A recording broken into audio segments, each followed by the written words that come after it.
Bab 2488 Membakar Langit 1. Xiao Honglian merasakan gelombang panas menjalar ke seluruh tubuhnya, seolah-olah dia akan meledak. Para prajurit klan Zhurong di sekitarnya menyaksikan dalam keheningan, dan tercengang saat melihat dia menelan aliran lava. Penggunaan energi magma ini bahkan lebih menakutkan daripada milik mereka. Untuk sesaat, mereka berdiri di sana, tertegun dan tampak bingung. Xiao Honglian menyeka sudut mulutnya, tanpa menikmati makanan yang baru saja dimakannya. Dia mengamati kerumunan dengan saksama, lalu mengangkat telapak tangannya, dan nyala api yang tidak biasa muncul dari telapak tangannya, seperti bunga mawar. Merah seperti darah, memikat seperti bunga popi. Api yang membara memusnahkan, bunga dari pantai seberang. Ledakan. Bunga lili laba-laba merah tua itu, seketika mengeluarkan panas yang luar biasa, hingga mengubah bentuk udara, dan kekuatan aneh menyapu ke depan. Saat setiap kelopak mekar, intensitas energinya meningkat. Api itu menyapu lautan api, dan semua batu serta nyala api di sepanjang jalan terserap, menyatu menjadi nyala api hitam merah yang lebih gelap dan lebih intens, seperti air pasang tanpa matahari di dalam parit. Xiao Honglian, dia adalah pencinta api, orang yang melahap lava klan Zhurong. Dia mengangkat kedua tangannya, dan dua bunga lili laba-laba merah tua meledak, energi panas murni yang mengerikan berubah menjadi dua pita api tebal, yang langsung menyapu seluruh blok di sekitarnya. Seluruh pasukan Zhurong diliputi kegelapan. Bahkan sebelum baju zirah mereka menyentuh tanah, tubuh mereka telah kehilangan kekuatan dan berubah menjadi abu. Mereka tidak memiliki kekuatan untuk melawan sama sekali. Xing Tian berdiri di tempat yang tinggi, membawa kapak perang di punggungnya. Mata kapak perang itu selebar panel pintu, dan punggung kapak itu penuh dengan alur. Melihat prestasi rekan-rekan setimnya, dia tersenyum dan mengangguk dengan bangga. Bagus sekali. Izinkan saya menambah bahan bakar ke dalam api. Dia menarik napas dalam-dalam, dan dadanya terasa seperti tungku besi yang mulai berputar. Pola cahaya kuno dan sederhana menerangi alur yang terukir di punggung kapak. Pola-pola ini saling tumpang tindih, dan berubah menjadi bendera perang tidak terlihat yang muncul dari punggung kapak, tanpa memerlukan angin untuk berkibar. Xing Tian meraung, suaranya menusuk telinga semua orang.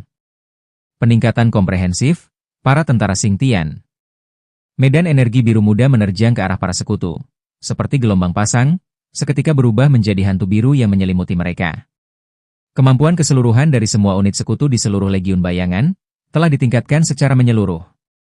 Mereka menjadi lebih kuat, lebih cepat, dan lebih tajam.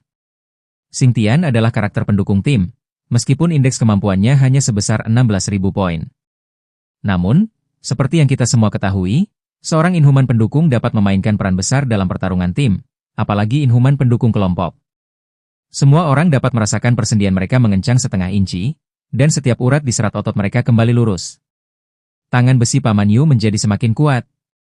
Kecepatan Liang Yu dalam mengayunkan pedang bahkan lebih cepat. Saat palu Baili Changqing menghantam tanah, deru kekuatannya bahkan lebih mengerikan. Kemampuan pedang Deng Shentong, di tengah kilauan prisma, bahkan lebih mendekati kesempurnaan. Lu Dahai menghilang dalam cahaya dan bayangan. Dia bukannya benar-benar tidak terlihat, melainkan, dia hanya menyesuaikan keberadaannya, agar berada di bawah tingkat kebisingan lingkungan.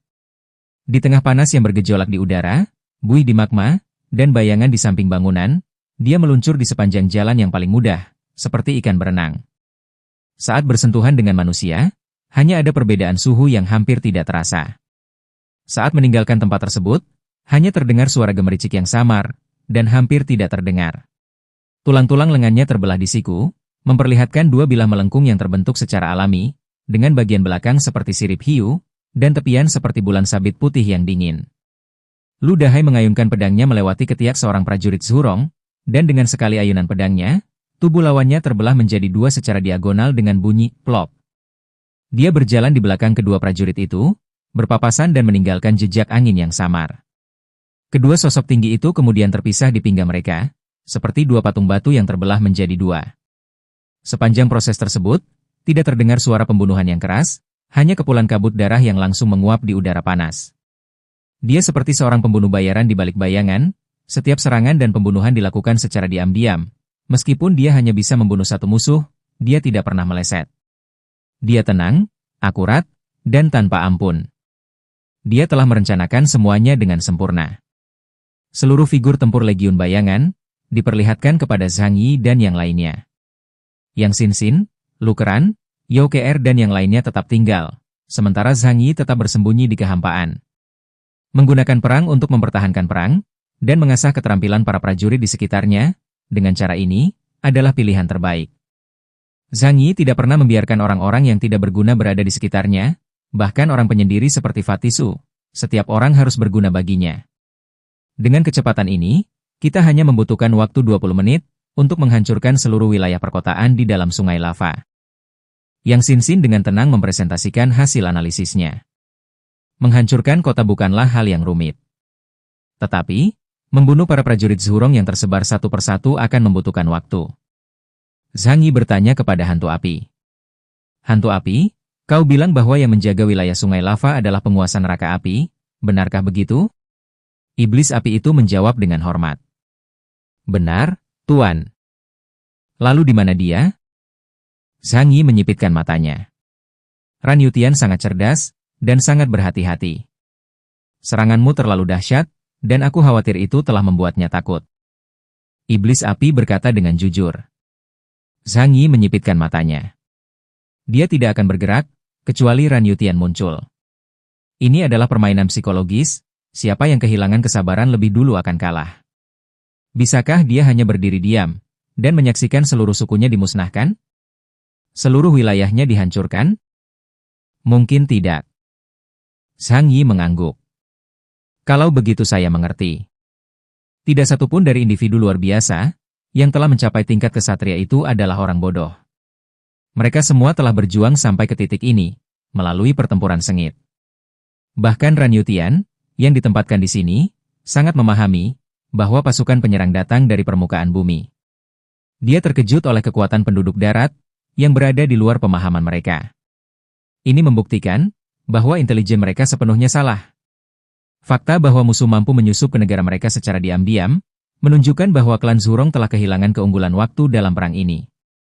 Sedangkan untuk medan, mereka tampaknya juga tidak memiliki keuntungan, karena pihak lawan sangat mengenal daerah tersebut. Setibanya di sana, mereka langsung menghancurkan benteng-benteng utama dari berbagai legiun sungai lava. Setelah kehilangan momen yang tepat dan lokasi yang menguntungkan, bisakah dia masih mengambil risiko dengan berasumsi bahwa lawannya tidak memiliki saingan yang mampu menandinginya? Ran Yutian tidak bisa. Namun, menyaksikan rakyatnya mati beramai-ramai, seperti daun bawang yang dipotong oleh mesin pemanen, hatinya pun ikut berdarah. Sinyal bahaya telah dikirim, dan dia berdoa agar dua penguasa neraka lainnya segera tiba untuk memberikan bantuan. Namun, ia tetap ragu-ragu dan terus mengamati. Kekuatan perang yang dahsyat masih membayangi kota itu. Ilusi Sumuru Agung, karya Deng Shentong bagaikan kuali tanpa celah, yang melucuti mata dan telinga orang-orang klan Zhurong. Ilusi Sumuru Agung tidak hanya merampas cahaya dari manusia, tetapi juga menciptakan ilusi melalui efek cahaya dan bayangan, membingungkan pikiran dan kemauan mereka. Roh mereka bersemayam di dunia lain, sementara tubuh mereka secara pasif dibantai di sungai lava yang mendidih. Dengan demikian, pertempuran tersebut memiliki kualitas brutal secara diam-diam yang aneh. Tangisan para penduduk Zhurong bergema sesekali dalam kegelapan.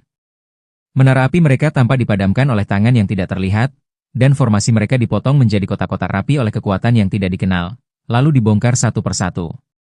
Bab 2489 Membakar Langit 2. Mengapa ini bisa terjadi? Bukankah para penghuni darah seharusnya sangat lemah, dan kita bisa membunuh mereka sesuka hati? Tapi, mengapa mereka begitu kuat? Sialan, bagaimana kita bisa memprovokasi peradaban yang begitu mengerikan? Terkadang, seorang anggota klan Zhurong yang perkasa akan meraung ke langit, memuntahkan tumpukan batu berapi dari dadanya. Mereka tidak menyesal menyerang daratan itu. Tetapi, lebih menyesal karena tidak mengumpulkan informasi intelijen yang cukup memadai, yang menyebabkan mereka memprovokasi entitas yang seharusnya tidak mereka ganggu, sehingga membawa mereka pada risiko kepunahan. Namun sebelum apinya menyala, teknik reinkarnasi api penyucian milik Xiao Honglian, seperti gelombang pasang yang senyap, langsung memadamkannya. Terkadang, para prajurit lapis baja berat akan menyerbu maju, mengangkat perisai cair mereka. Baili Changqing akan melangkah ke samping, dan palu pulsa miliknya akan menghantam secara horizontal ke tulang punggung perisai. Seluruh perisai cair itu akan seperti digigit binatang buas raksasa, dan akan terlempar ke tanah bersama puluhan prajurit di belakang perisai. Nasib 100.000 makhluk hidup mekanik Terlepas dari apakah mereka manusia super atau orang biasa, apapun yang terlihat oleh mata telanjang, yang merupakan bentuk kehidupan akan dibunuh. Di bawah level Epsilon, mereka sama sekali tidak berdaya untuk melawan makhluk mekanik biasa. 6 makhluk mekanik raksasa itu bergerak maju perlahan. Tetapi, saat mereka melintasi lautan lava yang tebal, meriam energi yang terpancar dari platform kepala mereka yang besar saja, sudah cukup untuk menghancurkan beberapa blok kota secara instan. Ini adalah kekalahan telak, baik dari segi kekuatan maupun kesiapan tempur, mereka bahkan tidak sebanding.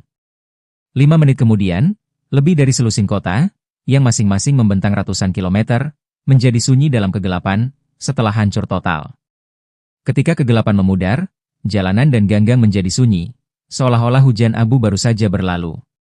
Menara pengawas kebakaran itu berubah menjadi tumpukan puing hitam pendek, dan permukaan air sungai yang meleleh turun lebih dari 10 meter. Tanah itu tertutup lapisan debu batu yang tebal, yang bukan hanya batu. Tetapi, itu juga sejumlah besar mayat dari para penduduk klan Jurong. Pasukan bayangan telah membersihkan medan perang, dan mundur ke dalam bayang-bayang. Deng Shentong menyatukan prisma terakhir ke dalam pedang, tatapannya tetap tenang seperti biasanya.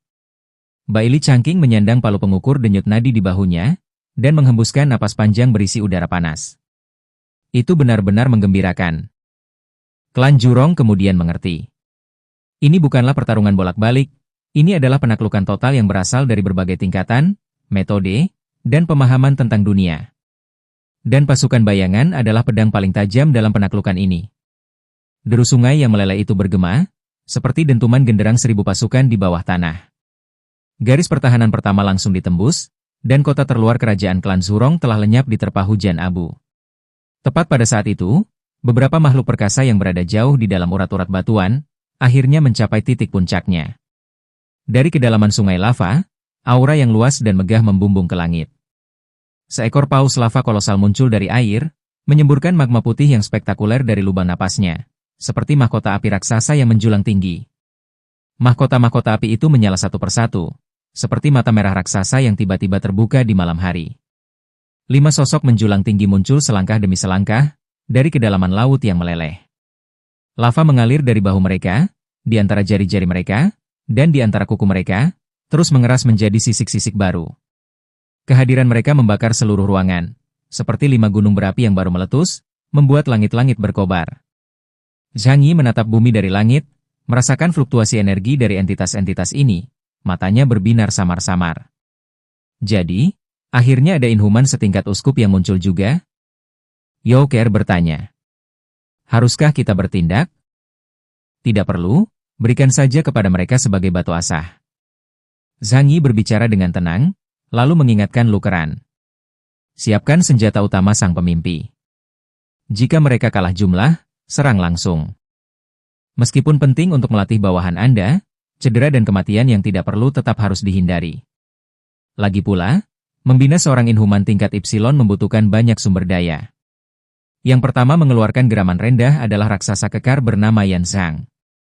Punggungnya melengkung seperti gunung, seluruh tulang punggungnya terbuka, persendiannya terbungkus zat seperti emas cair, dan barisan mahkota api bergerigi tumbuh di sepanjang tulang punggungnya. Setiap tarikan napasnya disertai getaran yang dalam, dan tanah di bawah kakinya retak dan menutup membentuk garis-garis, seolah-olah kerak bumi bereaksi terhadap naik turunnya dada dan perutnya. Sudah saatnya berhenti, kalian para pemilik tanah generasi ke-6 yang kejam. 5 anggota klan Jurong setingkat uskup telah muncul, kehadiran mereka yang mengesankan segera menarik perhatian seluruh tentara Tianhai.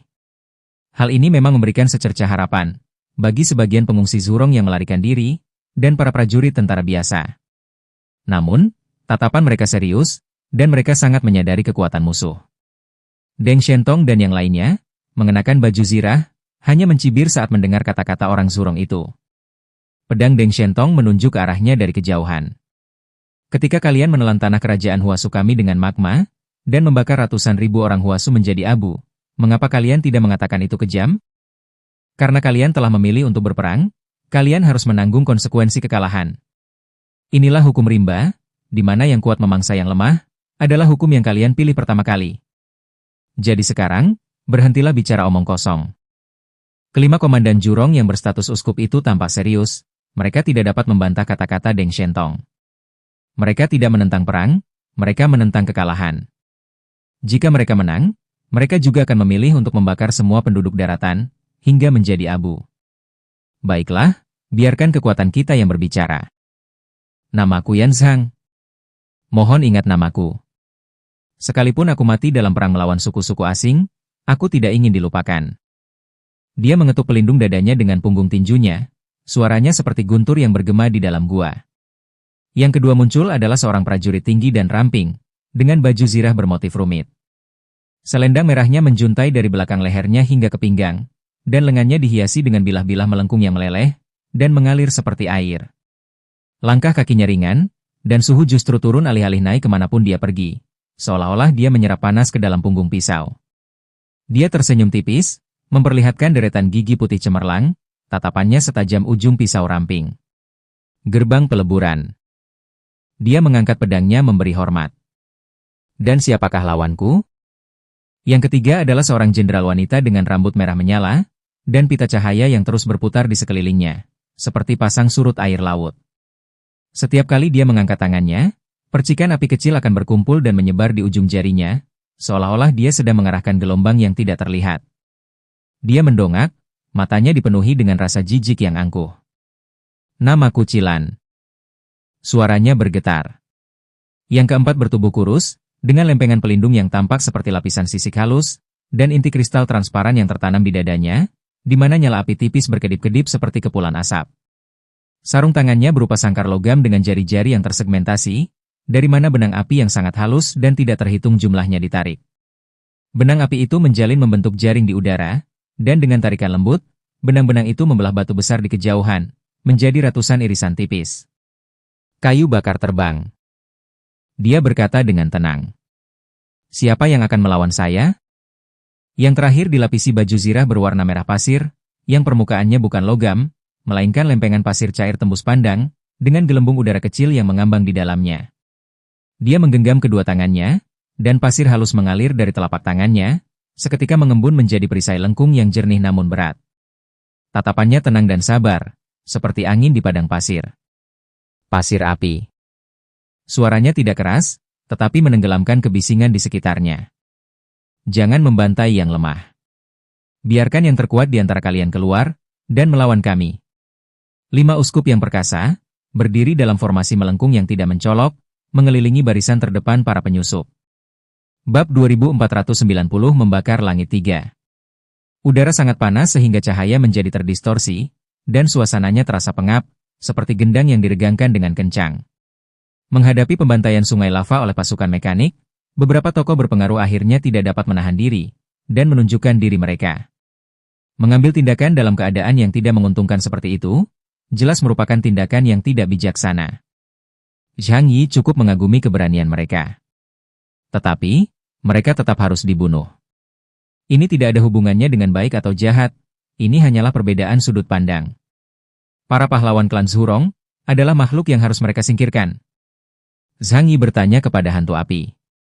Apakah kau mengenal semua orang ini? Hantu api langsung menjawab. Tentu saja kami saling kenal, kami sangat dekat. Zhang Yi mengangguk. Bagus, beritahu kami semua informasi tentang kemampuan mereka.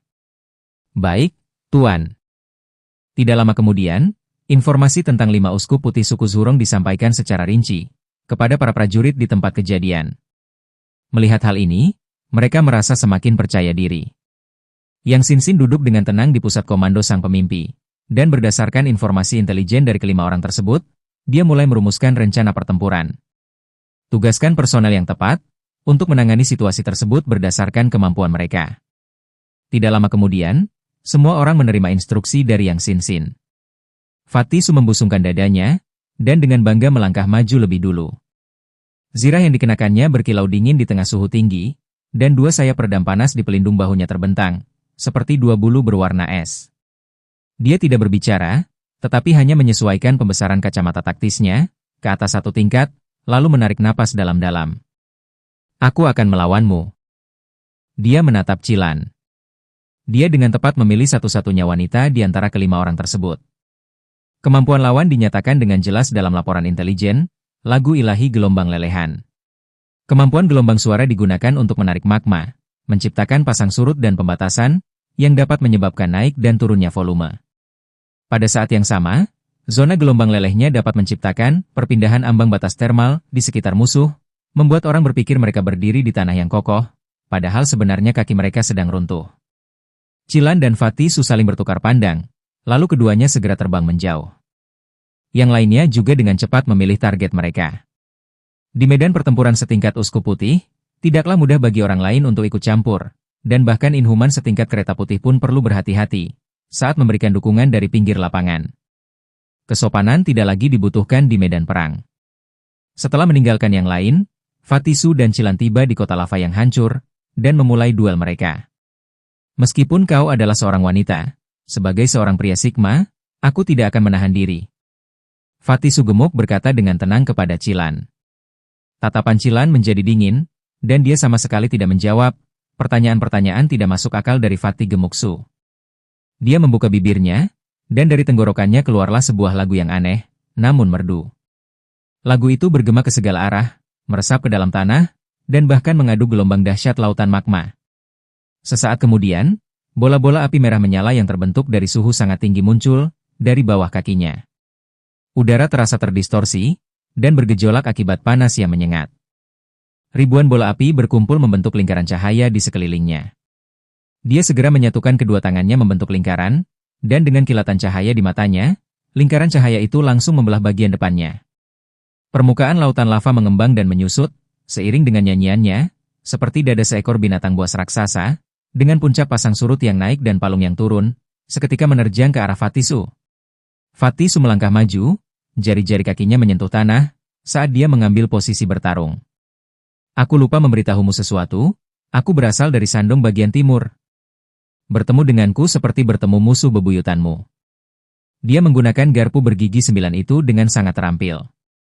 Air pasang biru es menyembur keluar di bawah sepatunya, bukan menyemburkan air, melainkan kristal es yang mekar seperti bunga teratai yang sangat dingin. Sejumlah besar kristal es tebal, pilar es, dan gunung es menyebar dengan cepat di sepanjang permukaan tanah. Seperti lapisan embun beku yang tipis, embun beku itu meluas menuju puncak pasang. Dengan sentuhan lembut, permukaan pasang langsung membeku, dan panas yang masuk ke dalam ditarik menjadi untayan panjang dan lengket. Bibir Cilan sedikit melengkung. Dengan jentikan pergelangan tangannya, irama, lagu ilahi, tiba-tiba menjadi lebih cepat, dan gelombang pasang naik secara bersamaan dari segala arah, seperti mahkota merah tertutup yang menyelimuti Fatisu di tengahnya. Pada saat yang sama, lapisan kedua arus gelap di belakang pita terang perlahan naik, dan sensasi pusing akibat perbedaan suhu menjalar dari telapak kakinya, seolah-olah seseorang telah menarik tanah dari kakinya. Tapi, Fatisu tetap tenang sepenuhnya. Dia menarik napas dalam-dalam, dan tungku inti dari pelindung dadanya mulai mengerahkan kekuatannya, memperkuat kekuatan supernya. Kurva suhu di tepi luar zona es langsung menurun tajam. Lapisan embun beku di bawah kakinya melengkung kembali, menjadi bongkahan es besar, menancap dalam-dalam ke dalam urat-urat bumi. Beku abadi. Suhu yang sangat rendah keluar dari tubuhnya, berubah menjadi badai es dan salju yang mengerikan dan dahsyat. Aura dingin membubung tinggi, membentuk badai hitam besar di langit, di mana bongkahan es raksasa bertabrakan. Suhu anjlok di seluruh wilayah tersebut, dan badai yang berpusat padanya, meluas diameternya dari ratusan meter, menjadi ribuan meter dalam sekejap mata. Serangan dari Cilan langsung diblokir, saat bersentuhan dengan badai es, dan magma mengeras menjadi batu. Tatapan Cilan langsung menajam. Dia dengan lembut mengangkat ujung jarinya, dan menjentikannya berulang kali. Ketiga bagian chorus tersebut muncul, dari bagian luar melodi utama. Jepretan jari yang tajam berubah menjadi melodi merdu, membangkitkan panas dan magma dari segala arah. Tanah retak, dan magma menyembur keluar seperti air mancur. Aliran api saling tumpang tindih, menciptakan tekanan ganda yang amat panas. Langkah kakinya ringan seperti tarian, seolah-olah dia berjalan di atas cahaya yang meleleh. Sekalipun ritmenya terganggu, dia dapat menggunakan pengalamannya untuk membangun kembali ritme serangan. Fatisu gemuk tetap tenang luar biasa, karena dia tahu bahwa dengan dukungan Zhang Yi, dia bisa memenangkan pertempuran ini dengan bermain aman. Dia melangkah maju, lalu tiba-tiba menundukkan badannya, telapak tangannya menyentuh tanah, dan lingkaran cahaya dingin yang lebih dalam menyembur keluar. Alih-alih menggunakan gerakan-gerakan besar, dia mempersempit hamparan es, mengubahnya menjadi sumur yang dalam. Kepala sumur hanya berdiameter 3 meter, tetapi dinding sumur menembus lurus, ke dalam lapisan batuan di bawahnya, seolah-olah tabung berisi nitrogen cair telah dituangkan ke dalam inti bumi.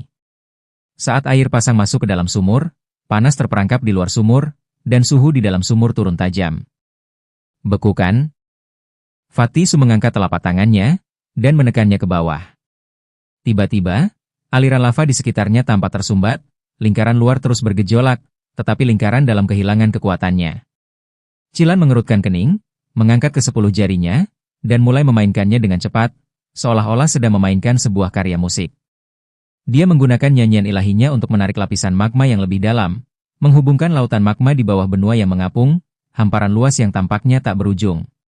Bahkan, ukurannya bisa dibandingkan dengan lautan di daratan, yang berarti kekuatan yang bisa Cilan manfaatkan, tidak akan pernah habis. Mencoba melawan kekuatan bumi dengan kekuatan sendiri, adalah tindakan yang sangat bodoh. Namun begitu dia selesai berbicara, matanya tiba-tiba melebar, seolah-olah dia telah melihat sesuatu yang luar biasa.